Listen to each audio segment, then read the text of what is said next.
वाराणसी। सपा प्रमुख अखिलेश यादव एक दिवसीय दौरे पर वाराणसी पहुंच चुके हैं।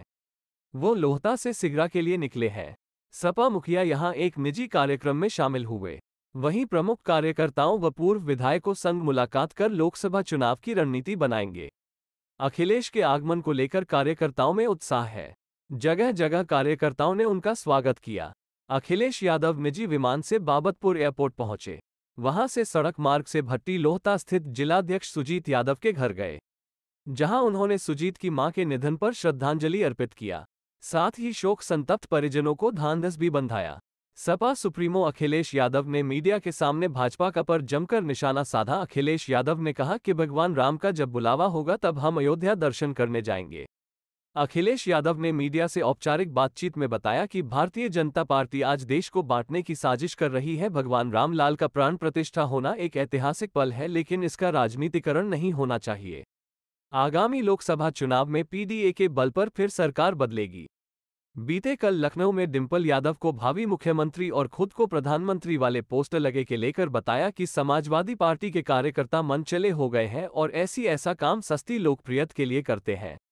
देश के आगामी लोकसभा चुनाव में एनडीए जैसी गठबंधन का सामना करने के लिए इंडिया अलायंस को जल्द से जल्द सीट बंटवारे पर बात कर प्रत्याशियों की घोषणा कर देनी चाहिए। इससे पहले अखिलेश यादव ने राष्ट्रीय युवा दिवस की शुभकामनाएं देते हुए तंज भरे लहजे में सरकार से युवाओं के बेरोजगारी समेत तमाम मुद्दों पर सवाल भी पूछे। और पूरा हॉल खड़ा होकर के बहुत देर तक उनको ताली बजा करके स्वागत करने का काम किया। उन्होंने जो वेदांत का संदेश दिया, जो भारत की परंपरा, भारत की संस्कृति को लेकर के और भारत की जो परंपराओं को लेकर के जो उन्होंने भाषण दिया, और अपने भाषण में उन्होंने कहा कि टॉलरेंट अगर किसी ने सिखाया है दुनिया को टॉलरेंस, तो भारत ने सिखाया धैर्य क्या है। और यूनिवर्सल एक्सेप्टेंस, हर एक आदमी को अपना लेना, हर धर्म के लोगों को अपना लेना। ये धरती, भारत की जमीन, भारत माँ या हमारी धरती ऐसी रही है जो धैर्य का रास्ता दिखाती है।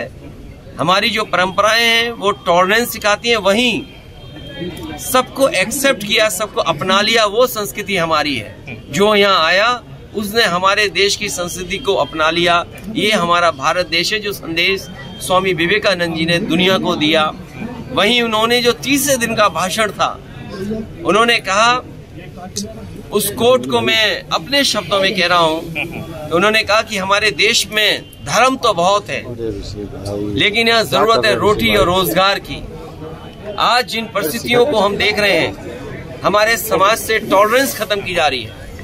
जो हमारी खूबसूरती है, जो हमारी खूबसूरती है कि सब लोग मिलकर के रहते हैं, उस खूबसूरती को अटैक कर रही है सरकारें। और खासकर भारतीय जनता पार्टी का जो रास्ता है वो समाज को बांटने का रास्ता है। और जो भारतीय जनता पार्टी के लोग जब कभी स्वामी विवेकानंद जी की बात करते हैं, तो कम से कम उनको स्वामी विवेकानंद जी ने जो संदेश दिया, जो संदेश उन्होंने कहा कि सबसे बड़ी सेवा अगर कोई है तो मानव की सेवा है, गरीब की सेवा है।